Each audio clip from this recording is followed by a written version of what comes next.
Welcome to Never Shut Up. I'm your host, Marcellus Wiley. Yes, the guy who has never won a Super Bowl, but is about to talk about the Super Bowl. Not only my picks, but also the parties, because what's a Super Bowl without everybody being there for the festivities? I'm so excited about this Super Bowl because so much is on the line when you talk about the legacies that can be created from this one game. Now, in my 10-year NFL career, I've made it to the playoffs 3 times, 1, 2, 3, and never advanced beyond the wild card round. And it was wild, let me tell you, because you think before you get to the playoffs that you're already playing 100%. You think that you're going all in, your max effort, right?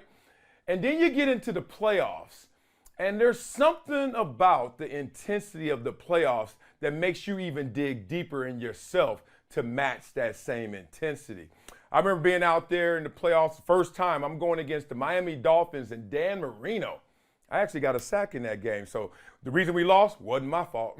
Had some sorry ass teammates, right? But the point is, you get out there and you're going 100%. But there's a reason why in your car there's a speedometer.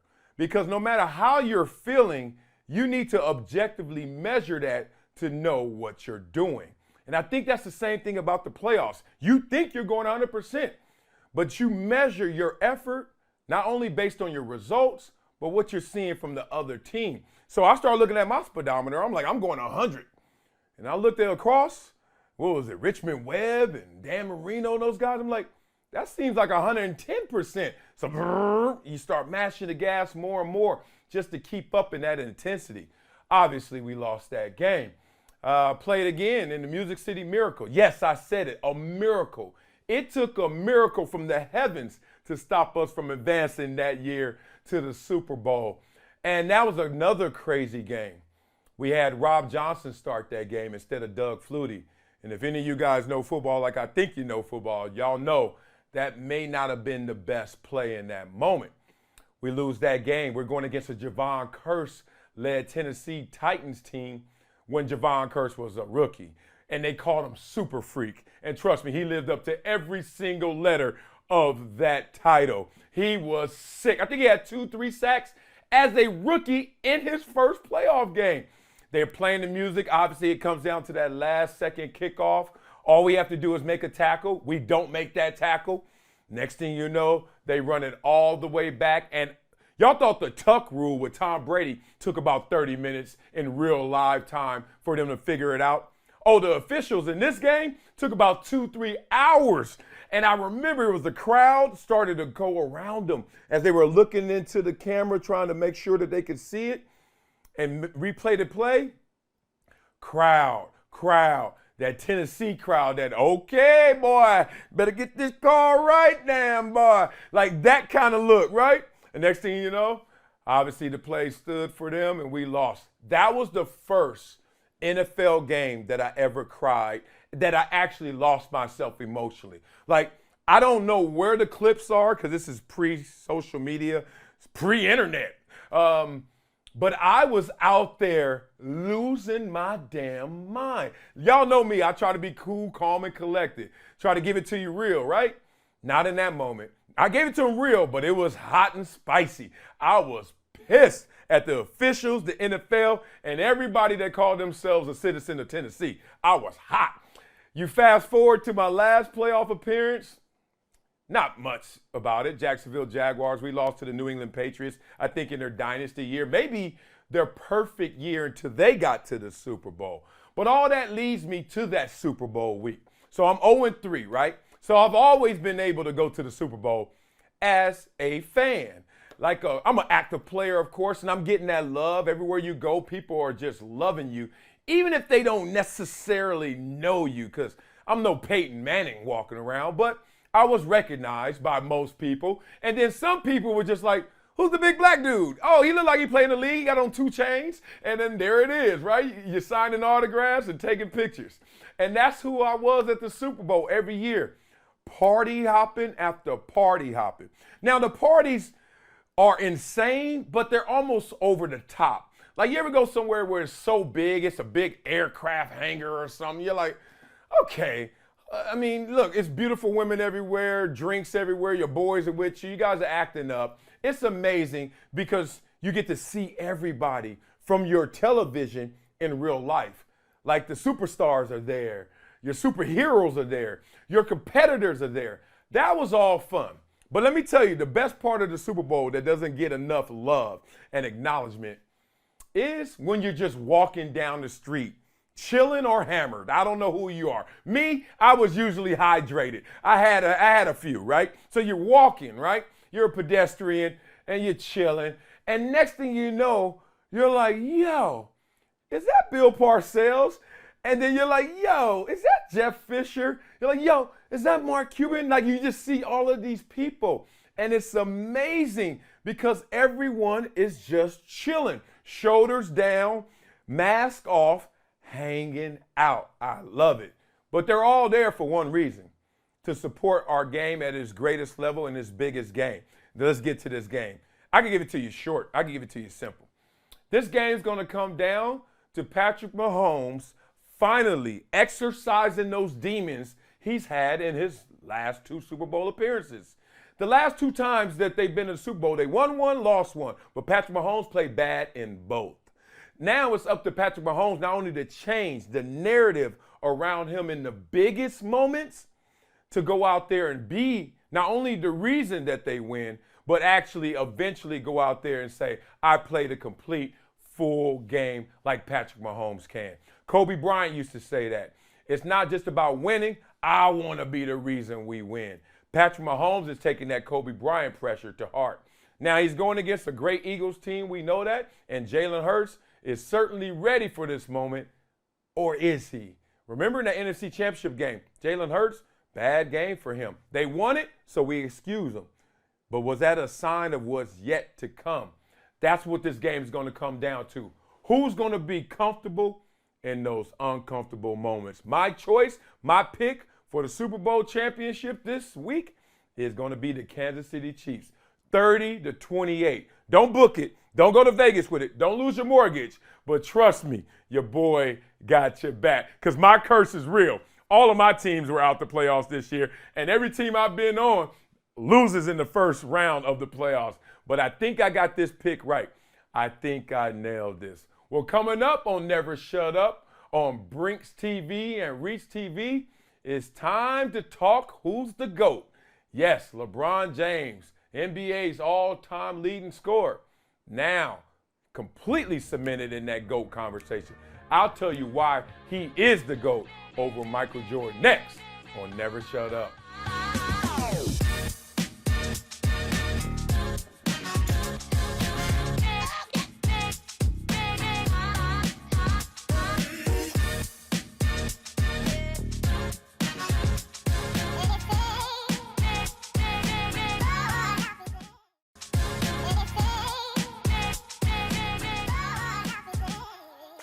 Welcome back to Never Shut Up. Your boy Marcellus Wiley here, about to go and put the crown on the the GOAT in LeBron James, who passed Kareem Abdul-Jabbar as the NBA's all-time leading scorer. Oh, the guy who can't score? Oh, the guy who's a pass-first player? Oh, the guy who always makes the best perfect basketball play and is not selfish? Yeah. That guy has more points scored in the NBA than anybody else.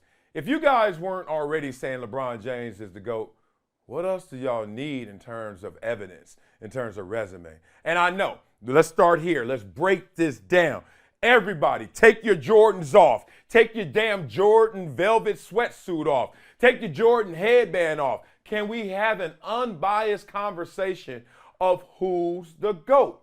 I'll start here. Let's go 30,000 feet up. Which career would you rather have?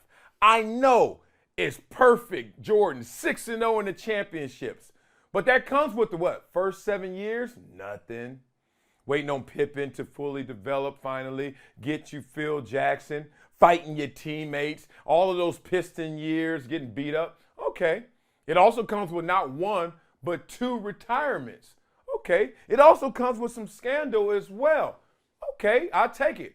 All right, would you take that over LeBron James, who hit the ground running and is still in his prime and MVP conversation at the age of 38, who was doing not only the job of the best player on the team, but the job of the general manager by basically saying, I'll stay here if you get me the right players, or I'm going to go over there where the right players are.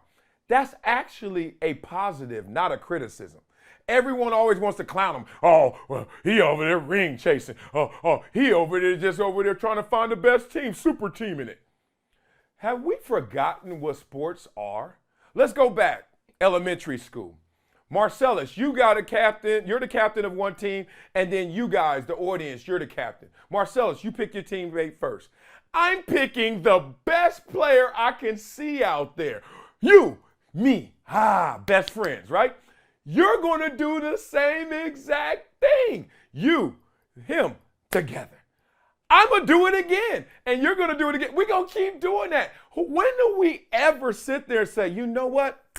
Who's not that good? Who's a little short, a little chubby, a little fat on the ankles? Which player can I get that make my road so difficult that I get more credit for finally winning the championship? That's not how the game is played. The best get with the best. That's how we learn the game. So I don't use that against LeBron. But let's break it down. Who's better, Jordan, LeBron? I'll let you say Jordan. Okay, I give you that. Peak for peak, Jordan's better. But it's a 1A, 1B conversation with not much gap in there, right? Remember, LeBron not only all-time leading scorer, but top 5 in scoring average. We know Jordan's number 1. Okay, who's better? You got Jordan right now by this much. Who was better longer? Got quiet. We're not talking about Jordan now. Headband, get off. Well, we saw Jordan with the Wizards. Jordan took 2 timeouts in his career and still went to the Wizards, and we saw that version. We don't know that version of LeBron James yet. So we're talking better. We're talking about better longer. Let's talk about greater in terms of what their impact has been. LeBron James, you put him on any team, that team is a championship contender. Couldn't say that about Jordan all those years, could you? Now we're looking at it like better longer, greater. Who did it the right way? Now, when I say the right way, trust me, I am not selling Girl Scout cookies and getting soft up here. I'm talking real ball the right way.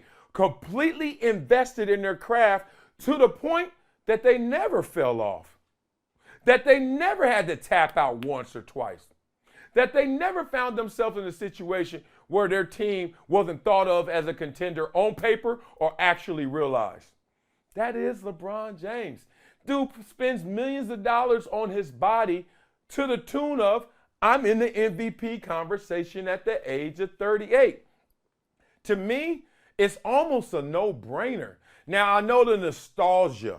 I know my impressionable years. Jordan, he has me. When I see Michael Jordan, I've seen Michael Jordan. I've hung out with Michael Jordan before. Yeah, look at me. I feel good about life, right? I played pool against Michael Jordan.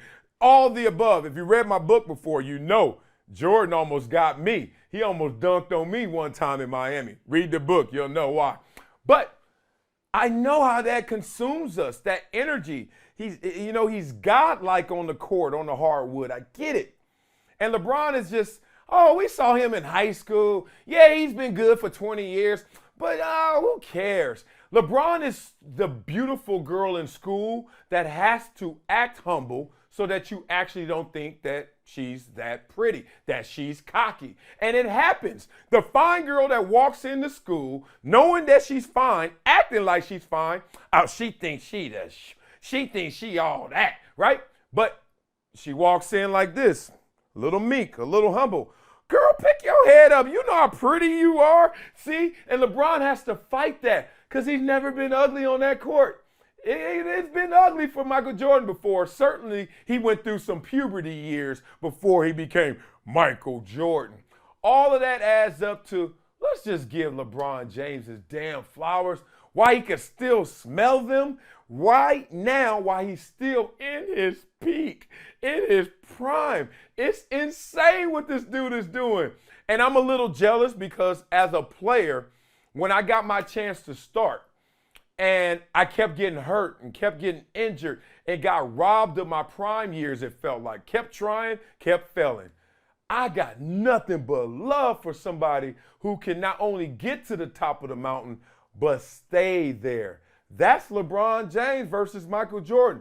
Jordan certainly got to the top of the mountain, maybe even a little higher summit, but he also came down that hill just a little bit.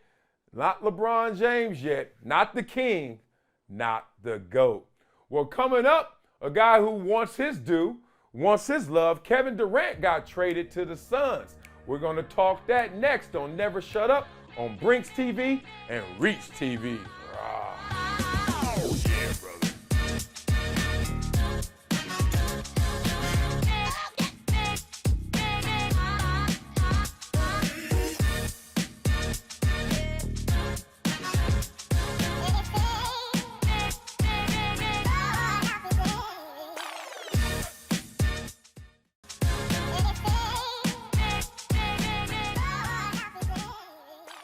Welcome back to Never Shut Up. Your boy Marcellus Wiley here talking about my favorite player in the league. And no, it's not the GOAT, LeBron James. I'm talking about my favorite. You know how somebody asks you sometimes, all right, what's the best song ever? You're like, damn it. Got to start talking about, all right, maybe it's Billie Jean or, oh, God, you got to go there, right? But what's your favorite song? Oh, it's just something by Wu-Tang, right? It's just some random song, right? You don't have to go there. So my favorite player in the league is not a Clipper. It's Kevin Durant and the 19,000 teams he's played for. Wherever Kevin Durant goes, I go because I just love his pure game. One, if you've ever seen Kevin Durant up close and personal, like, it's unreal how he's designed purely to play the game of basketball. Like 6'11", 7 feet, whatever it is way taller than me. I just start guessing. Like, he up there somewhere, girl. Like, he is built like it's like a stealth bomber for basketball. He just looks like he's about to launch, and his reach and wingspan and the purest shot in the game. That is Kevin Durant, who is now taking those talents to Phoenix with the Suns. And everyone's excited because here we go, super team era, right? Oh, man, the Suns got a big three. No, they don't. You talk about Kevin Durant, you talk about Devin Booker, you talk about Chris Paul, my dog, my homie. That's not a big three. Y'all forgetting about DeAndre Ayton, who will be fully activated once he's on the court with another 7-footer who's mobile and athletic like him. Twin Towers, Chris Paul, Devin Booker. Oh, my God. The West, woo, it's going to look different out here. And I blame Ja Morant for his big mouth going out there saying, oh, I'm good in the West. Like, he was just basically sitting back cocky saying, rub my belly. Ain't nobody out here on the West side could beat me right now. And you know what happened since he said that? Dallas Mavericks go out there and get Kyrie Irving. Everyone's reshuffling the deck. KD's now with the Phoenix Suns, a team that's been in the championship before, just scraping at it. Now, looks like one of the teams that's the favorite to be in there. But they're going to have to not only get past those Dallas Mavericks, but my LA Clippers. I'm going to be real about this because y'all know me. I start talking Clipper love. I start losing my mind and losing rationale. I start talking with nothing but bias. The Clippers have a squad. We know that. The Clippers have been playing around with their roster lineup this entire year for two reasons. One, to figure out what's going to give them the greatest impact in the playoffs. And two, to make sure that they're fully healthy, that they don't wear anybody or any lineup out before they get to the playoffs where they got to make some noise. This team looks poised when they're together, healthy, Kawhi, PG on the court at the same time to actually come out the West. Remember, they were 8-2 before last night, and I don't know what the hell happened last night, but they go out there, they lose to the Dallas Mavs without Luka, but Kyrie was in the building. But to the point of hot as any other team in the NBA, 8-3 in their last 11. When they put it together, it's something special. But it was funny to watch the Brooklyn Nets and hope for them to do it all, but then realize this team is imploding. Kyrie went on record and said, I'm glad KD got out of there. It seemed like it was a place that didn't cultivate their talents well. Whether you want to blame the individual players, you want to say it was Kyrie's fault. He was all distracted, all caught up in social issues. Every damn month was Black History Month to him. You know what I mean? Like, he got 12 Black History Months. And then people are like, oh, he distracted. He don't want to get vaccinated. Whatever you want to say, Kyrie Irving's still a special talent that didn't get fully utilized there. By his own doing, I'm with you, but still not fully utilized. You look at KD. You look at James Harden, who comes in, and day one, KD got to tell him, hey, bro, get in shape.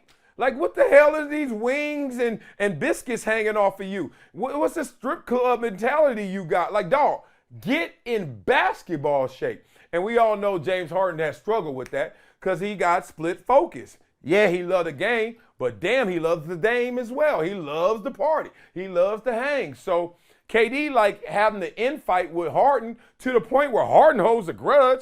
I got to get out of here because I don't need all that. I need to go somewhere where they're cool with me going to strip clubs and showing up to practice, not making me pick one or the other, right?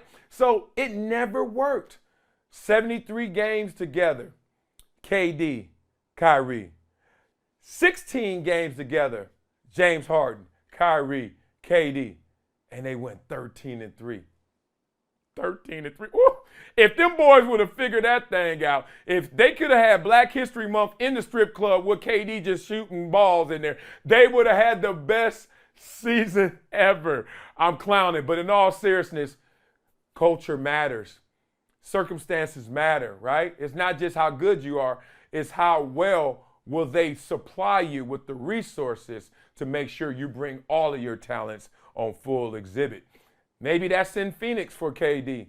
Maybe that's in Dallas if you're Kyrie, because it is a matchmaking situation, right? I go back to when Rich Gannon, if you guys know the name, we used to call him the Machine when he was with the Raiders. But don't forget, Rich Gannon was in the league a long time before he became the MVP. Somehow, some way, that plant has to catch root with that soil that can cultivate your talents. Maybe that's happening in Phoenix. Maybe that's happening in Dallas. I know it's happening in LA with the Clippers right now because the Chip City 2023 is finally going to come to fruition. All right, y'all. That would do it for Never Shut Up on Reach TV, but stay with us. Full episode. Y'all know we're going to get real and get raw on Brinks TV. Let's talk about Russell Westbrook and him traded from the Lakers and the blame game of what's going on with him. I'll tell you how it feels to be the one that they blame when it's not right. All that and more on Never Shut Up on Brinks TV.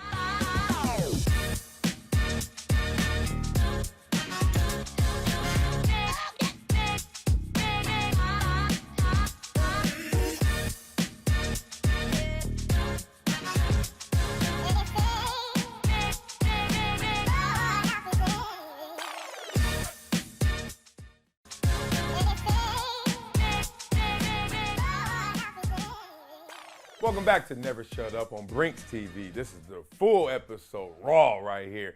And let's talk some real right now about Russell Westbrook. And I saw the blame game happening with Russell Westbrook over the last couple years.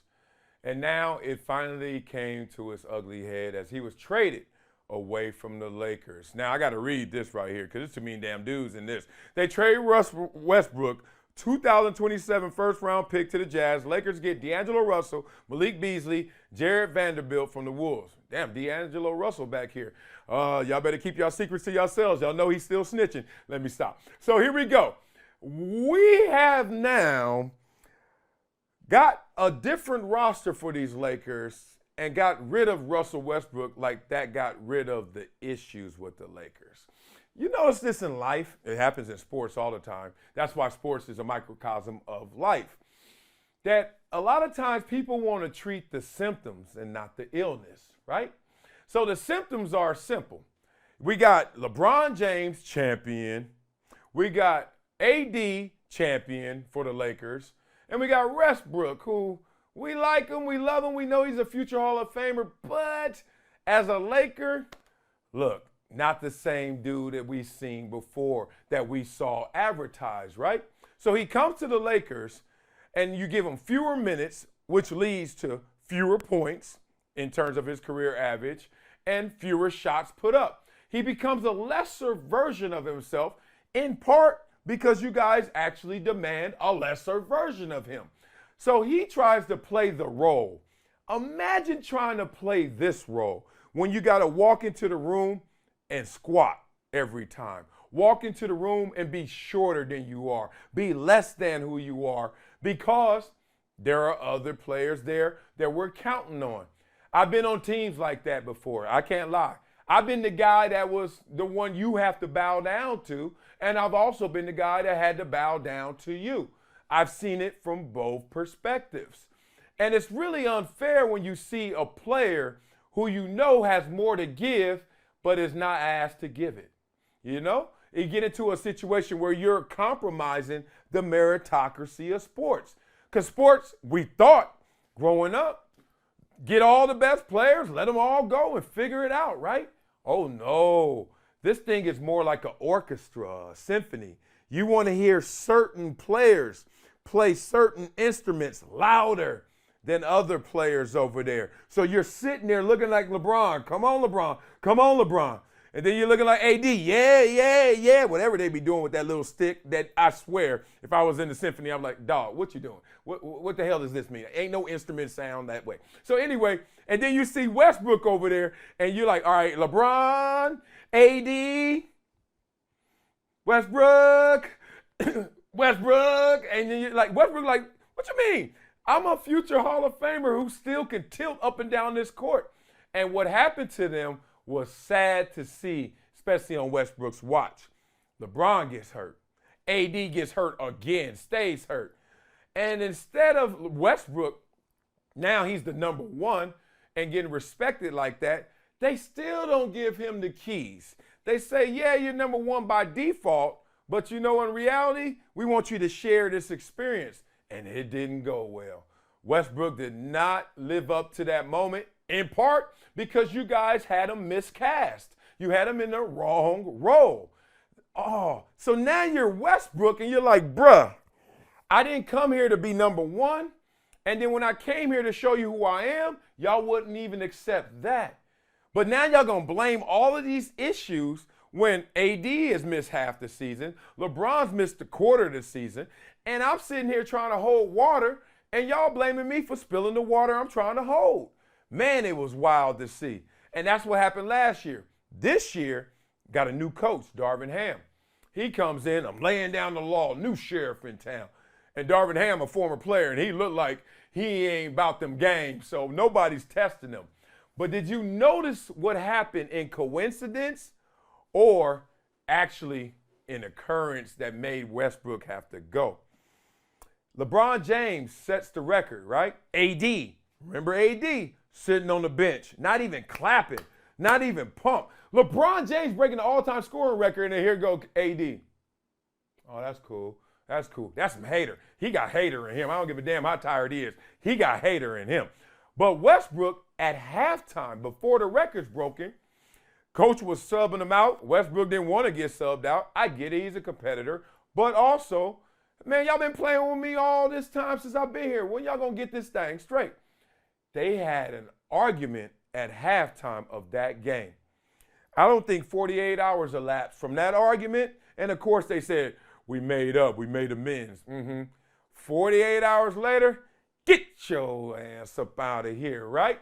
And that's how it goes. It's crazy. I give you a story. Bill Parcells and Antonio Bryant got into a little argument in practice. Keyshawn Johnson's supposed to be running all these go routes. He don't want to run them because he's Keyshawn. Bow down to me, Antonio. Antonio had to take that bow, running all the routes. Finally, Antonio gets tired of it, like Westbrook. Hey, man, Keyshawn need to take some of these damn reps. Shoot, who the hell he think he is? Now, that sounds blasphemous unless you know Antonio. One, that's how he acted. And two, that boy was good. Like he wanted Biletnikoff in college, like he was sick. Just couldn't stay focused, laser focused, but was a beast, right? Keyshawn like, excuse me? Parcells like, no, I got this, Keyshawn. Excuse me? And goes up to Antonio's face like, bro, you going to do what I say. I'm Bill Parcells. You better recognize. And Antonio's like, man, move, man, and walked away.